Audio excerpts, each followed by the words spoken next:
सास बहू बेटी का रिश्ता इतना नाजुक क्यों होता है? कर्म का रहस्य। जरा रुक कर सोचिए। ये कहानी किसी एक घर की नहीं है। ये कहानी हर उस घर की है जहां सास है, बेटी है और बहू बीच में खड़ी है। सास कहती है, मैं मां हूं, मेरा अधिकार है।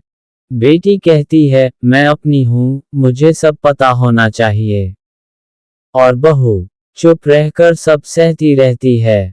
यहीं से जन्म लेता है कर्म। आज कर्म का रहस्य में हम जानेंगे कि सास बहू बेटी के रिश्ते में छोटी सी बात कैसे बड़ा कर्म बन जाती है। इस वीडियो को अंत तक जरूर देखिए, क्योंकि अंत में जो बात आएगी वह कई घरों को टूटने से बचा सकती है। कर्म का वास्तविक अर्थ। कर्म केवल हाथ से किया गया काम नहीं होता।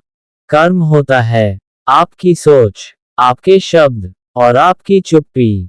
सास मन में कड़वाहट रखे, ये कर्म है। बेटी हर बात माँ को बताए, ये कर्म है।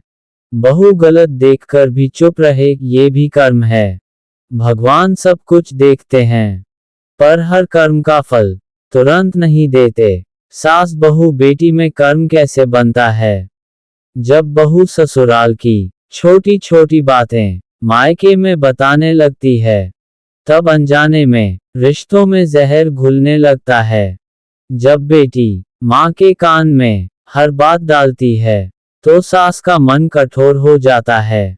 बहू टूटती है, सास दुखी होती है और बेटा बीच में खामोश खड़ा रहता है। यही खामोशी सबसे बड़ा पाप बन जाती है। गलत का साथ देना भी कर्म है। अक्सर लोग कहते हैं, मैंने कुछ किया ही नहीं। लेकिन याद रखिए, गलत देखकर चुप रहना भी कर्म है। यदि बहू गलत है तो समझाना जरूरी है।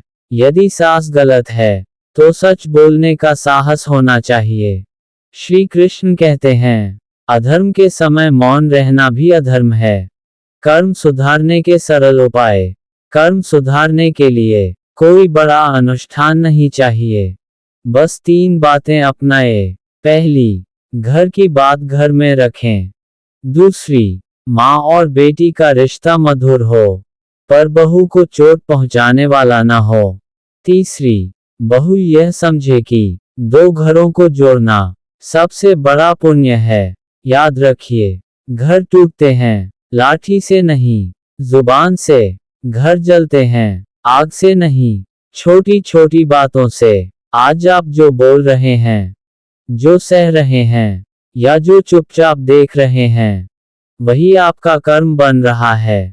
और उस कर्म का फल आज नहीं तो कल जरूर मिलेगा। जिस घर में सास संयम रखती है, बेटी मर्यादा समझती है और बहू बुद्धि से चलती है, उस घर में भगवान स्वयं रक्षा करते हैं। अगर यह वीडियो आपके मन को छू गया हो, तो इसे एक घर तक जरूर पहुंचाए, क्योंकि कर्म समझ आ जाए तो जीवन अपने आप सरल हो जाता है।